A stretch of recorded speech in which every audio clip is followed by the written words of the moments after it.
Oportunamente, dois jovens índios americanos procuraram o pajé da sua tribo. Os dois amavam-se em profundidade. Era um amor tão extraordinário que ambos se prometeram fidelidade para todo o sempre. Anelavam por oferecer à tribo uma prole especial, uma prole nascida nos braços da ternura e nutrida com o leite suave do amor. Falaram, portanto, ao pajé que desejavam estar tão ligados que praticamente se interdependessem. O seu era um amor tão profundo que sequer imaginavam a possibilidade de reparti-lo com outrem. E o sábio, feiticeiro da tribo, escutou com bonomia e com muita tranquilidade. Logo após, pediu ao jovem que se dirigisse a um dos penhascos mais altos e trouxesse viva uma águia de grande porte. Se ele lograsse trazer a águia, poderia receber o elixir sagrado da lição de que necessitava. E a jovem, ela estabeleceu que lhe cumpria o dever de capturar um falcão, já que a tribo se dedicava a cuidar das aves de rapina nas montanhas rochosas. Ela teria facilidade em aprisionar um falcão e trazê-lo quando o seu querido amor se candidatasse a trazer a águia. Ambos partiram, dirigiram-se às montanhas e começaram a procurar as aves que lhes haviam sido destinadas. Demoraram-se algumas semanas. Por fim, durante o período de escuro da lua, o jovem aproximou-se trazendo uma águia daquelas desafiadoras das alturas. E a moça encantada trouxe um falcão que poderia naturalmente rasgar os céus e conquistar também os pináculos elevados daquela cordilheira singular. O pajé acompanhou a alegria de ambos, que agora perguntaram: que iremos fazer? O pajé receitou que eles amarrassem uma à outra perna da águia e do falcão. Amarrassem com vigor, o que eles fizeram com muita propriedade. E logo depois, o pajé sugeriu: soltem-nos. Soltando as duas aves de rapina para que voassem, elas tentaram o primeiro voo. Tentaram o segundo, mas atadas uma à outra, não lograram planar nas alturas. E depois de algumas tentativas repetidas e fracassadas, começaram a bicar-se, quase devorando-se. Então o pajé pediu que desatassem-nas. E quando se viram livres, voaram, demandando as alturas. Disse-lhes então o pajé: o amor é assim, livre, verdadeiramente livre, sem peias, sem limites. Se vocês ficarem atados um ao outro, interdependentes, não poderão voar. Os seus ideais estarão castrados. As suas ambições desaparecerão. Farão muitas tentativas de liberdade. E porque estão presos um ao outro, terminarão por agredir-se. Entrarão em luta. E por fim, odiar-se-ão, caso não venham a devorar-se através de um crime. O amor é livre. Toda vez que nós desejarmos buscar a plenitude sexual, através do amor, deveríamos sempre compreender que o outro é outrem e não uma metade de nós. Porque por nosso lado não nos submeteremos a ser uma metade do outro. Toda vez que nós anelarmos pela felicidade de uma parceria, seja ela qual for, cabe-nos o dever de respeitar todos os direitos do outro membro. Quando surgiu a ideia do amor livre, acreditou-se que se falava a linguagem do sentimento, mas o que se pedia era permissão para a libertinagem sexual.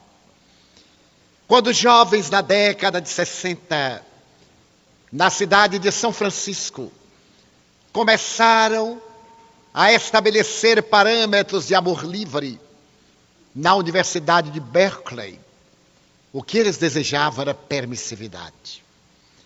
Realizaram o encontro de 3 dias de Woodstock, em que tudo era permitido, tudo era possível, mas eles não saíram dali saciados, dali saíram cansados.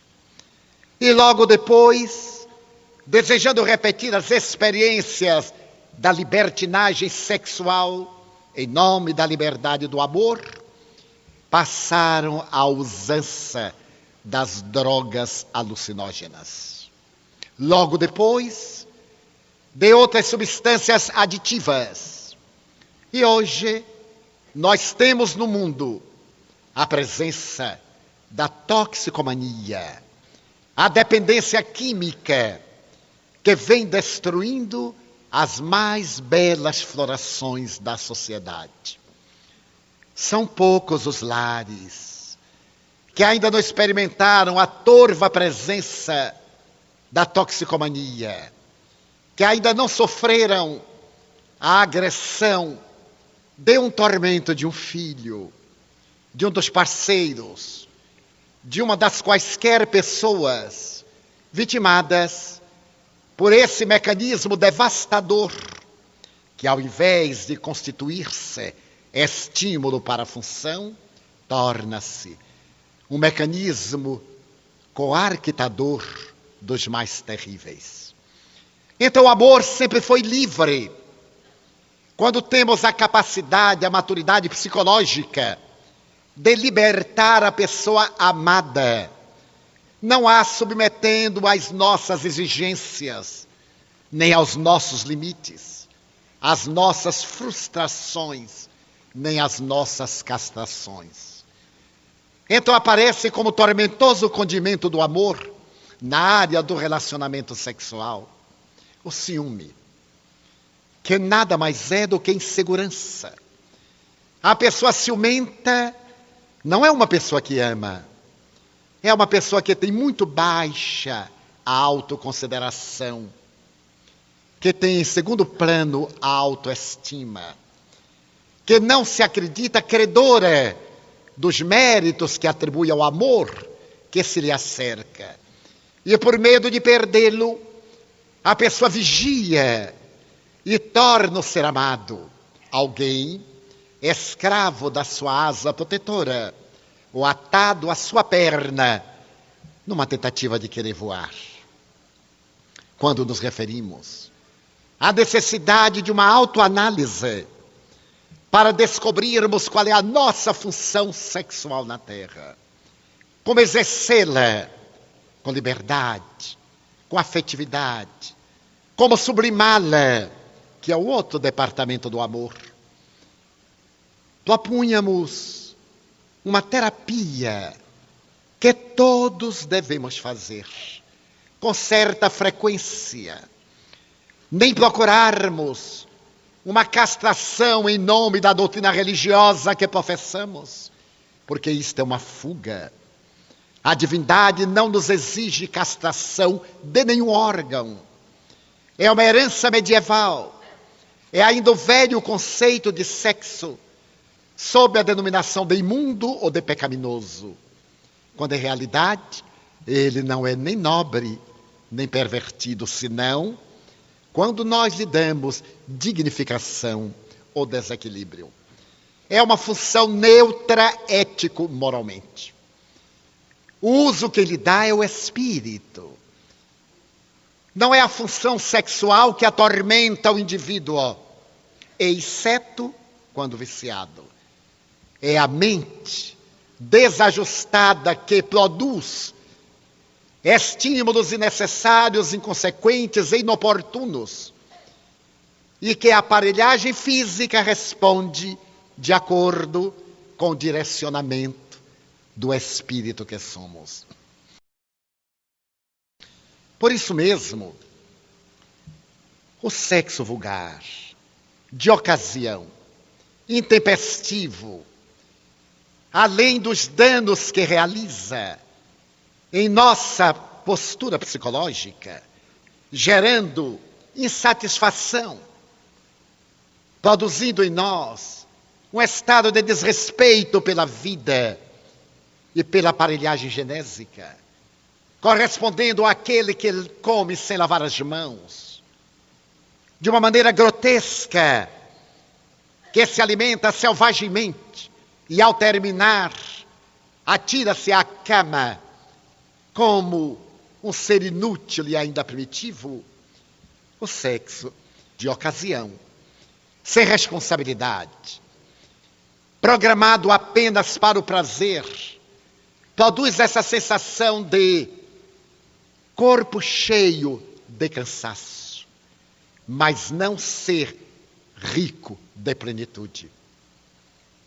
É indispensável que a nossa função sexual seja precedida dos estímulos não fetichistas, seja desenvolvida sem quaisquer artifícios voyeuristas ou de imaginação exacerbada, porque iremos terminar em alucinações e desvios profundos da função sexual.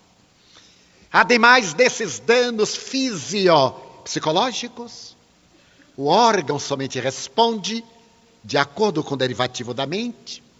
Nós entraremos em conexão com espíritos equivalentes, viciosos, pervertidos, vulgares, que irão sincronizar conosco, produzindo obsessões das mais calamitosas.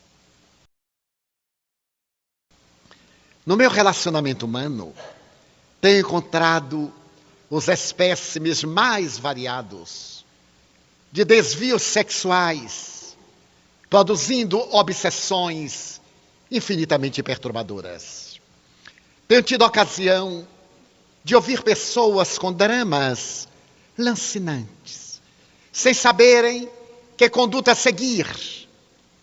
O parceiro masculino, depois das viagens pelos bordéis, cansado do exercício sexual correto, impondo às parceiras que não tiveram uma iniciação vulgar, contribuições atentatórias ao pudor, que alguns psicólogos, com todo respeito por eles, consideram perfeitamente naturais, mas exigindo submissão às mais escabrosas, para que sejam atendidos em um desvio de comportamento, pela viciação, e obrigando-as a situações de desprezo por si mesmas, porque se sentem como animais para atender a outros animais, sem nenhum sentimento de amor, somente por impulsos assovajados.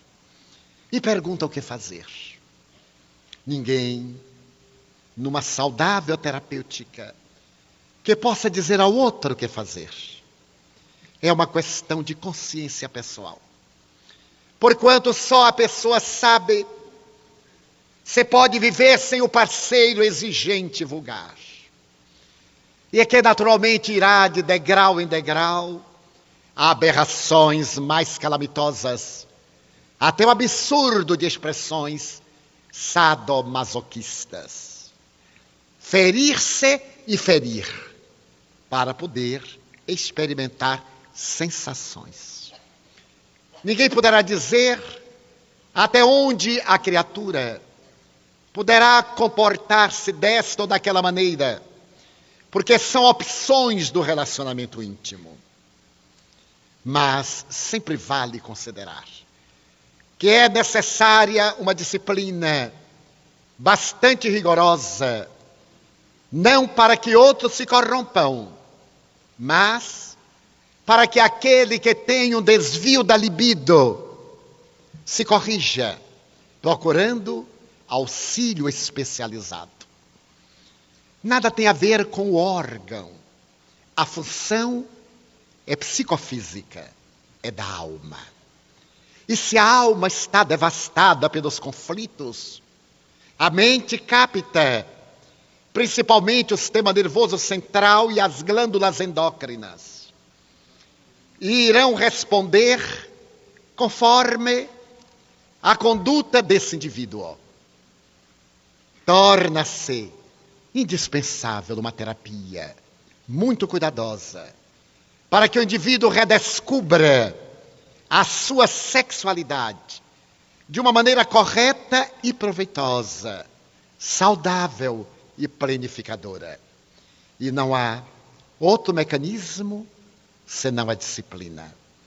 Na condição de pessoa cristã, ou budista, ou esoterista, ou de um cidadão correto que não tem religião, o respeito pelo parceiro impõe esse dever de quem se encontra no desvio.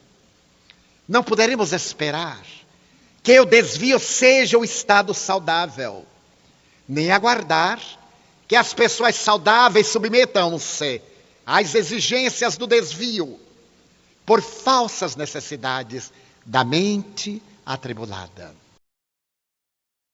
Isto porque, nesses dois mundos que se interpenetram, espíritos viciosos que perderam o corpo, mas não perderam a função mental, acercam-se daqueles que trazem as distonias e as estimulam, gerando obsessões das mais sórdidas, uma interdependência cômoda de natureza tóxica, alcoólica, tabagista, alimentar.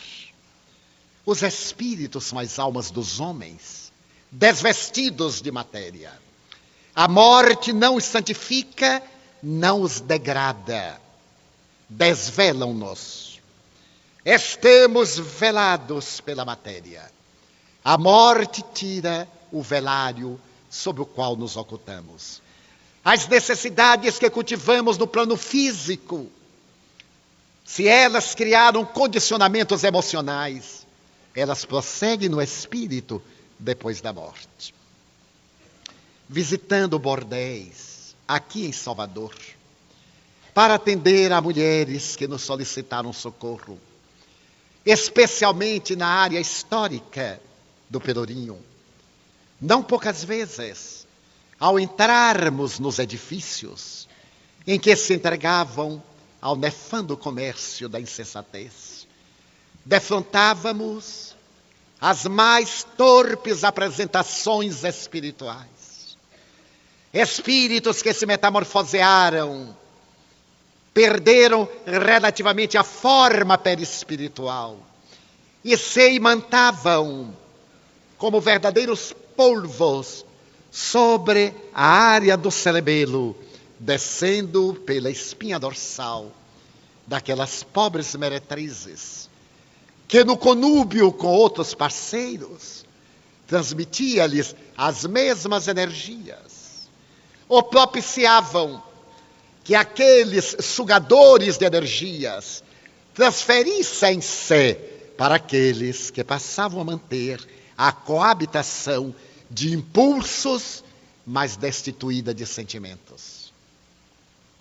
Viajando muito e hospedando-me em muitas residências, não poucas vezes vi espíritos nobres postados diante da alcova dos casais, preservando-as da invasão de entidades vulgares, nos momentos em que se buscavam para a completude sexual.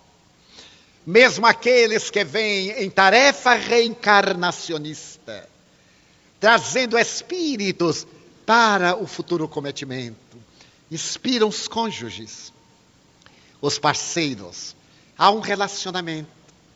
Motivam-nos pela ternura, quando você vai reencarnar um espírito nobre. Envolvem em expectativas, em carícias, mas a intimidade conjugal não é presenciada por eles. Porque nós temos direito à privacidade. Quando essa privacidade é feita de vulgaridade, ela se transforma em espetáculo público de espíritos vulgares. Eles vêm, eles gargalham, eles estimulam, eles sugerem. É um circo. Porque é a lei das afinidades psíquicas. Eles também participam. Ora se utilizam de um, ora se utilizam de outro. Tombam em volúpia, como se estivessem na convulsão do orgasmo. Porque todo o problema é da mente. Allan Kardec dilou com muita sabedoria. O perispírito mantém as impressões do corpo físico e sofre-as. Então, em um matrimônio, em uma união, em uma parceria, feita de ternura e amor, há defesas, para que a comunhão sexual não se torne um pasto de vampirização de ordem inferior.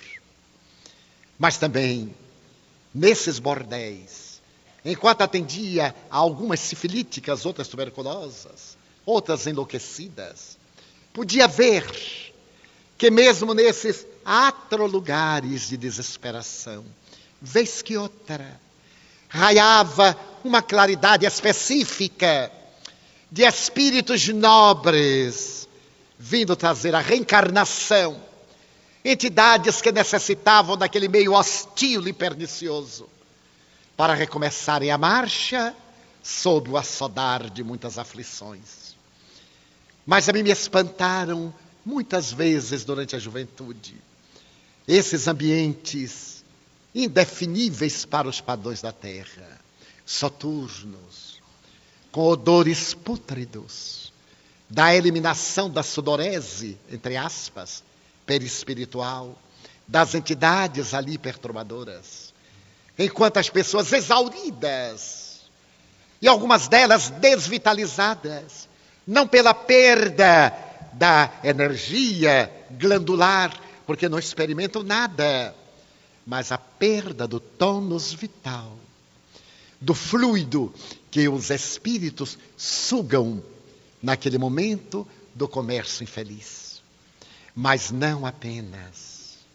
Nesse ambiente de sordidez humana, um dos mais baixos degraus do processo da manifestação sexual, também vi e vejo em pessoas que vivem do sexo, nos apartamentos de luxo, que brilham diante dos spotlights, que estão nos momentos de glória, igualmente sugados, uns e outros, por esses espíritos soezes, perversos e vampirizadores, que eles estão roubando a flor juvenil para o envelhecimento precoce, para a degradação que logo mais vem, quando são expulsos desses lugares de destaque por outros sempre mais jovens, que lhes constituem perigosos competidores. Um dos graves problemas do exercício sexual, sem amor, sem a presença da dignidade, é a porta que se abre para as obsessões muito perturbadoras. No livro que os senhores receberam, há um estudo muito delicado do sexo e da obsessão. porquanto faz uma abordagem de um desvio sexual em uma personalidade religiosa. Um sacerdote infeliz que se utilizava da sua postura de pregador e de educador numa escola para seduzir crianças indefensas. A mãezinha desencarnada fazia pouco tempo rogar a intermediação divina pelas futuras vítimas, pelas vítimas anteriores, que ficaram destroçadas. A criança abusada sexualmente é uma criança destruída. Na encarnação em que foi violada, não mais voltará a ser a mesma. Sentir-se-á abjeta, se desenvolver a sua masculinidade ou a sua feminilidade. Sentir-se-á explorada, detestará ter vivido e transferirá para a sociedade o ressentimento, para os pais a amargura, e enveredará na droga, ou no suicídio, ou na depressão. Se por acaso as suas são anteriores tendências viciosas, o cinismo vai adornar-lhes a conduta e vão tornar-se jovens e adultos de programa, masculinos e femininos, odiando os célebres michês e hoje as terrivelmente célebres acompanhantes, que detestam a função sexual e odeiam todos os parceiros, mas profissionalmente equipam-se para servir e explorar até o máximo, descambando para a perda dos valores pessoais, para o acúmulo de coisas, para a posse, como mecanismo de fuga, para libertar-se daquela marca que lhe foi imposta por pessoas impiedosas e destituídas de sentimento de humanidade. Assim era o pedófilo do livro Sexo e Obsessão. E porque sua mãezinha desejasse dar-lhe uma nova oportunidade, e às suas futuras vítimas, como as vítimas passadas, um mecanismo de socorro, o mundo espiritual, que está sempre vigilante a nossas preces, atende-lhe a rogativa.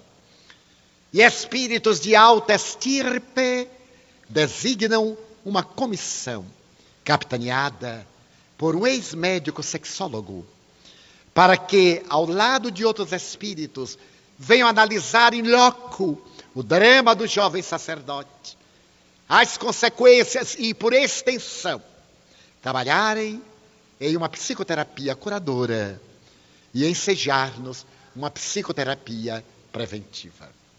Todo o livro é a história do jovem padre, com vários capítulos.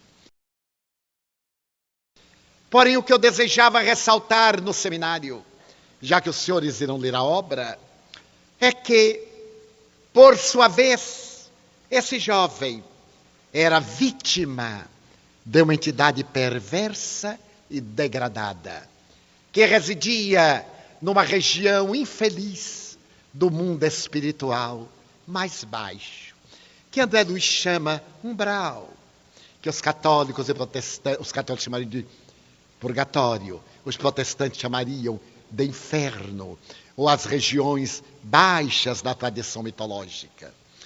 E para poder ajudá-lo, era necessário que fosse aquela região uma cidade sinistra. Chico Xavier denominara nos anos 40 cidade estranha, conforme está no pós-fácil do livro. Uma cidade espiritual dedicada ao sexo mais deplorável. Fundada provavelmente por Calígula, o imperador romano, que se permitia a zoofilia, o conúbio sexual com animais. Ela recebeu aquelas personalidades históricas mais chãs, que ali se homiziaram para fazer a sua uma região de prazer, um prazer exauriente e incessante, como resposta aos apelos das necessidades e tormentos humanos.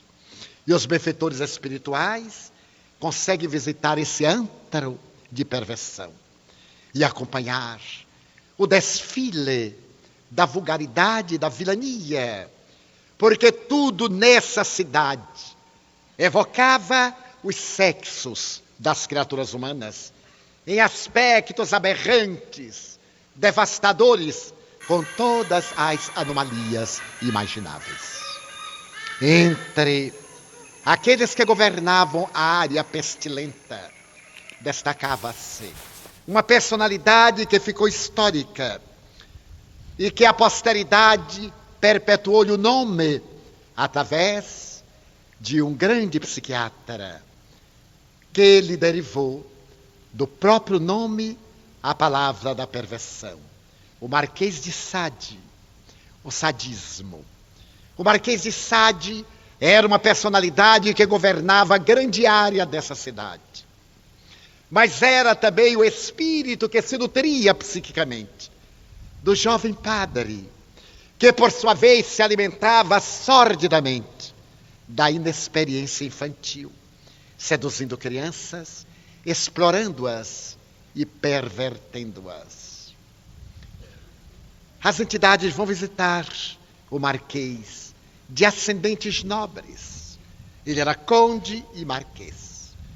Conseguiram uma posição de relevo durante a guerra contra a Alemanha, chegando a capitão do exército.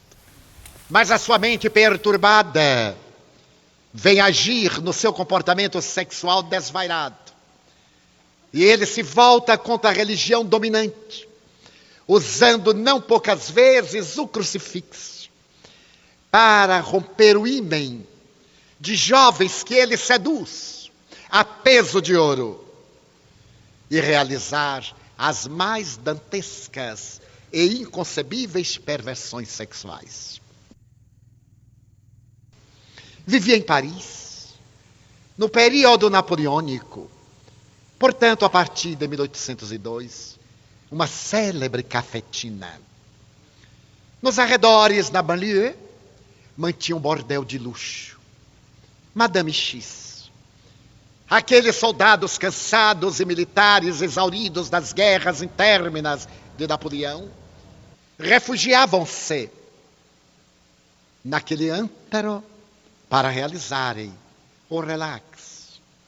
Cartas atribuídas a Napoleão Bonaparte narram que quando ele voltava da guerra, ele escrevia antes a Josefina, pedindo-lhe que não tomasse banho. Ele estava de volta. Porque, segundo a psiquiatria, ele era também portador de um desvio sexual.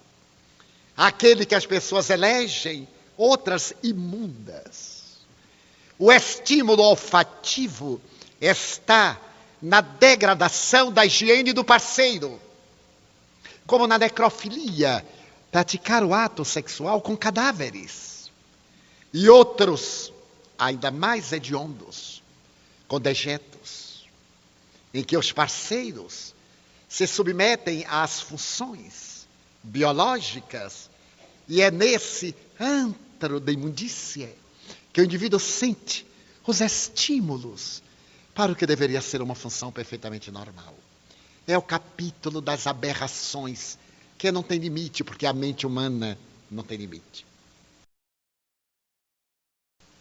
E Madame X teve a ocasião de recepcionar o Marquês, que vivia na mesma época.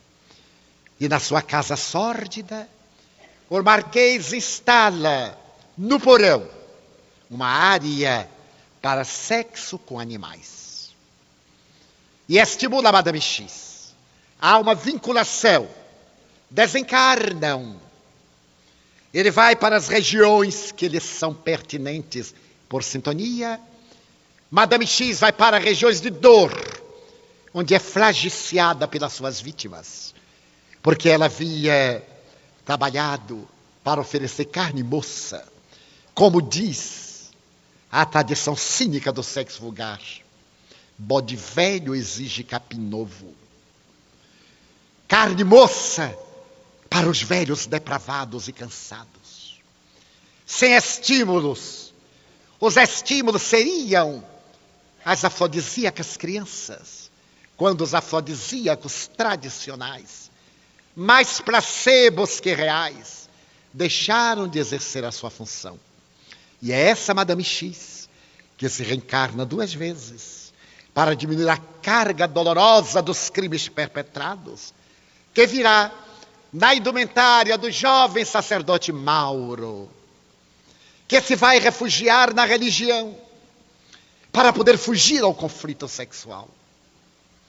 Não seja de estranhar que muito ardor pseudo-religioso, pseudo-artístico, pseudo-científico não vá além de uma fuga psicológica, de uma transferência indébita, matar o conflito quando deveria diluí-lo, procurando um mecanismo de realização sem solução do drama que leva a pessoa.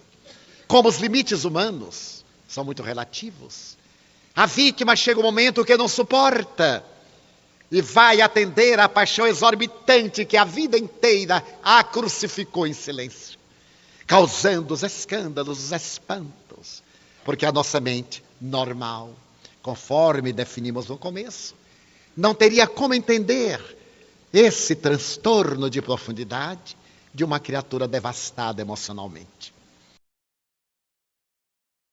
E Mauro dedica-se à pedofilia sob o comando do Marquês de Sade. Toda a tarefa dos benfeitores a acompanhar o jovem que está no momento de perverter uma criança. E a mãe desesperada pede socorro. Mais uma criança inocente que se lhe senta nas pernas, que o acaricia infantil, inocentemente.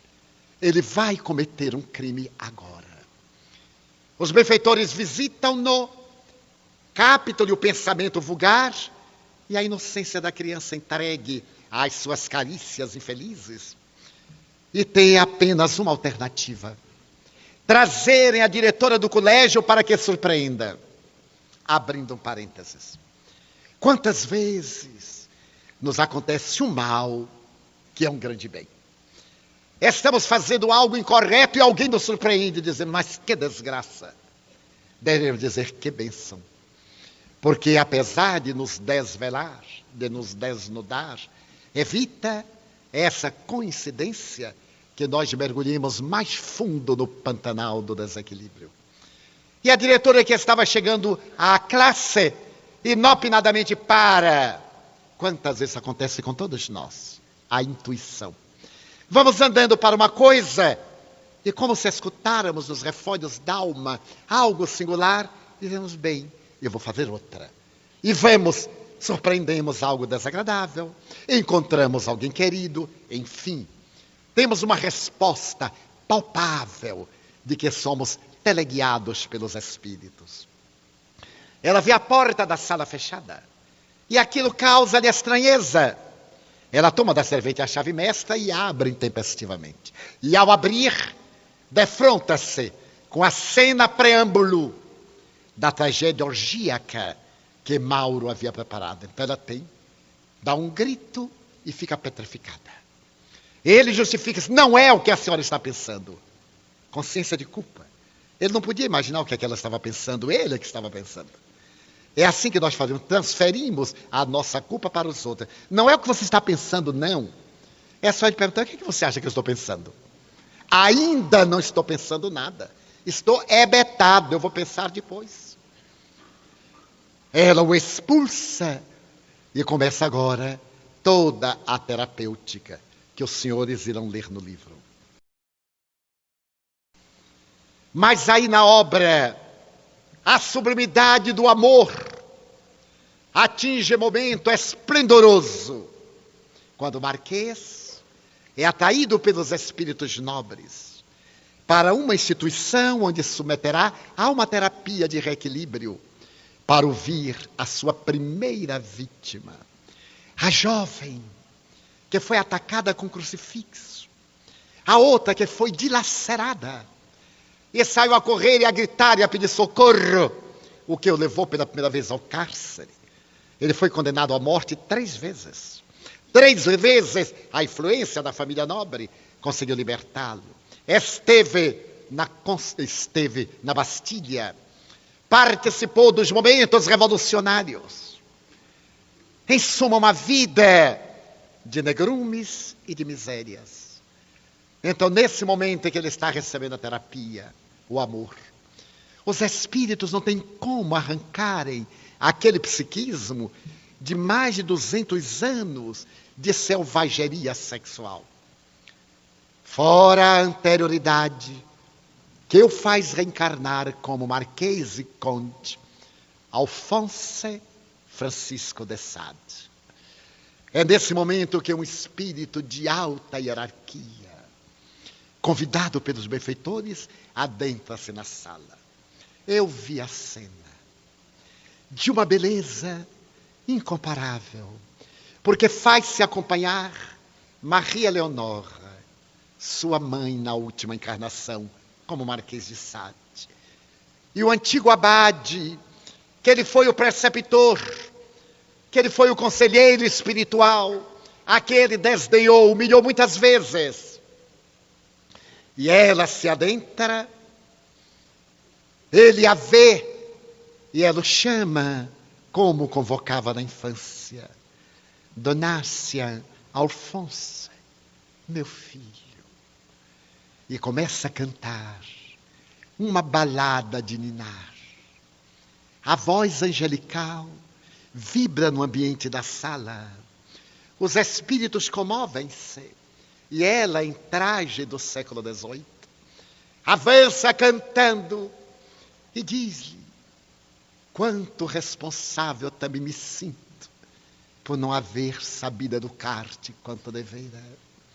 Volta aos meus braços, meu filho, porque tantos anos de loucura e de impiedade, o que é que fizeste de ti mesmo? Procurei amparar-te por toda a vida, Donácia. E agora como estás?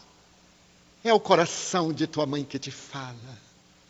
Aquele ser abjeto, deformado, com a face toda deteriorada, acolhe-se no regaço e profundamente chocado diz: ma mère, ma mère. E prorrompe num pranto que estava detido na ânfora do coração há mais de 200 anos. Começa a libertação do Marquês de Sade, que sai da região dolorosa, com toda uma legião de espíritos semelhantes, para experienciarem novas perspectivas de vida.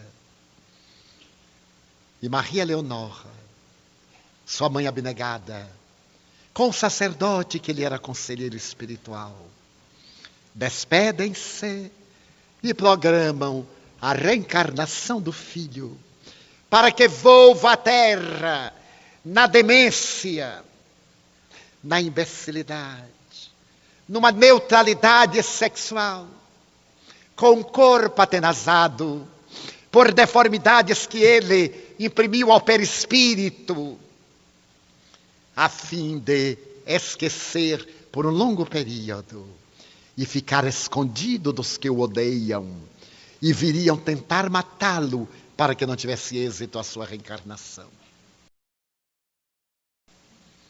A obra convida-nos a um respeito quase celestial pelo nosso corpo, pelo nosso departamento sexual.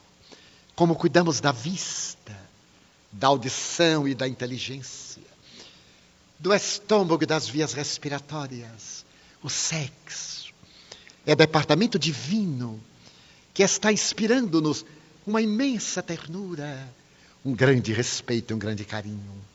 Porque se de um lado há essas aberrações, quantas construções divinas, graças a transmudação das energias sexuais em energias de sublimação. Na intimidade de um santo, como Francisco de Assis, que teve iniciação sexual algo perturbadora, há toda uma canalização de energias para a sua sublimação, para a sua dedicação a Jesus. Nos grandes compositores, nos nobres cientistas, nos apóstolos da caridade, nos grandes pensadores, naqueles que deram a sua por outras vidas em uma sublimação, está o sexo como fonte de vida. E os Espíritos dizem que as pessoas normais, dentro da classificação que apresentamos, todas as suas coabitações são transmudações das energias. São fenômenos de transformação, de mudança dos códigos vibratórios para a angelitude. Não é o fato de exercer-se a função sexual ou de não exercer que santifica o indivíduo, é a mente dele. Não há muito, um amigo querido falou-me de um estudante de medicina que acabara de formar-se médico e que depois de algumas tentativas terapêuticas frustradas, buscara o suicídio. E como ele me contou, muito impactado, tinha tudo jovem para vencer. Era belo, era rico, era inteligente, desfrutava de uma posição social muito nobre. Eu então guardei o nome e na primeira oportunidade que tive, entrei em sintonia com ele e ele me disse: a minha desgraça foi o sexo.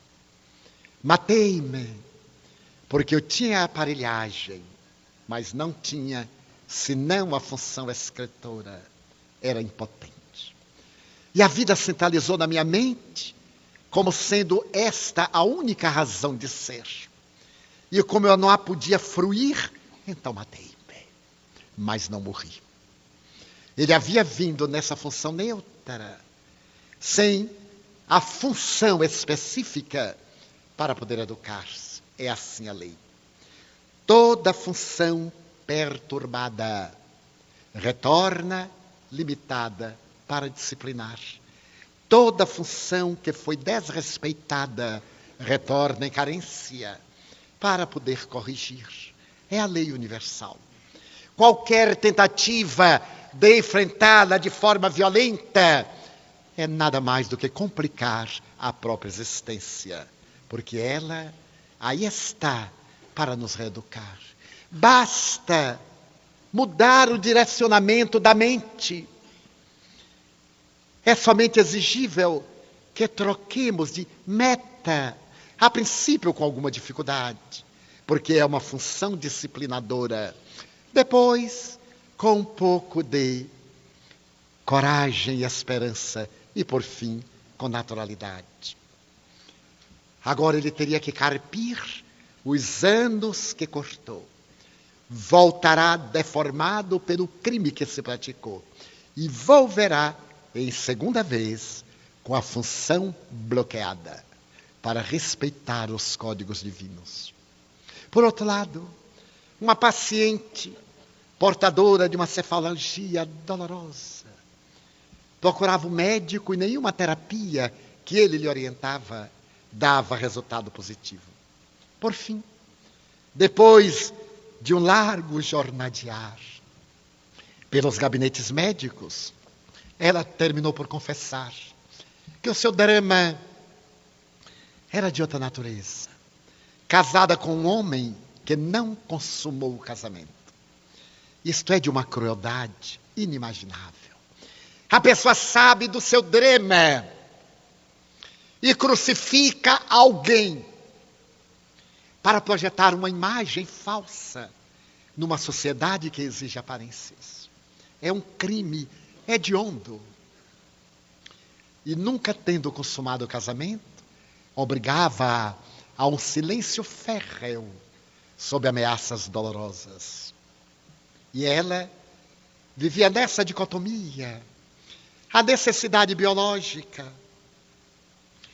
a necessidade psicológica de carinho, de ternura, de companheirismo, e aquele algoz pétreo que lhe negava sequer a assistência fraternal, porque no seu conflito ele teve um transtorno psicótico, fez-se cruel. A pessoa que tem determinados distúrbios transforma o conflito em ódio da sociedade. E entra num desequilíbrio psiquiátrico. Tornou-se um algoz da vítima inerme sob os seus cuidados. À medida que ela foi narrando o drama, que era um cravo no cérebro da ideia fixa, e que era uma lança no sentimento desrespeitado, ela foi entrando em relax, melhorou e optou pela separação, para não terminar odiando-o, ou no momento de crise, não culminar assassinando-o. Então o sexo tem variantes que se perdem no infinito. É função que a divindade nos proporciona para podermos desfrutar de bem-estar e de paz. Aviltado transforma-se em sementeira de cardos, de abrolhos, em pântano viscoso.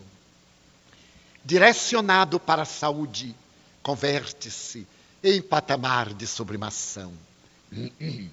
Em qualquer situação que estagie a pessoa, o amor deve caracterizar a função sexual para que ela irrompa espontânea e enriquecedora. E enquanto se aguarda um parceiro para a coabitação, essa função enriquecedora pode ser exteriorizada nos ideais que se abracem, nas buscas que se realizem, na necessidade da cultura ou da beleza, no sacrifício da abnegação ou da renúncia, sem conflito, sem sacrifício, numa atitude estoica, mas não no heroísmo barato de achar-se mártir da vida. Acha perfeitamente natural. Pessoas há que têm uma visão maravilhosa, outros que são míopes, outros presbíteros, outros têm determinados limites oculares e nem por isso a vida perdeu-lhes o encanto. Pessoas há que têm uma memória rápida e outros uma inteligência lúcida. E nem por isso os últimos vivem angustiados porque os primeiros dispõem de maior recurso numa área que não é a sua. Em contrapartida, a sua é uma área enriquecida que não é a do outro.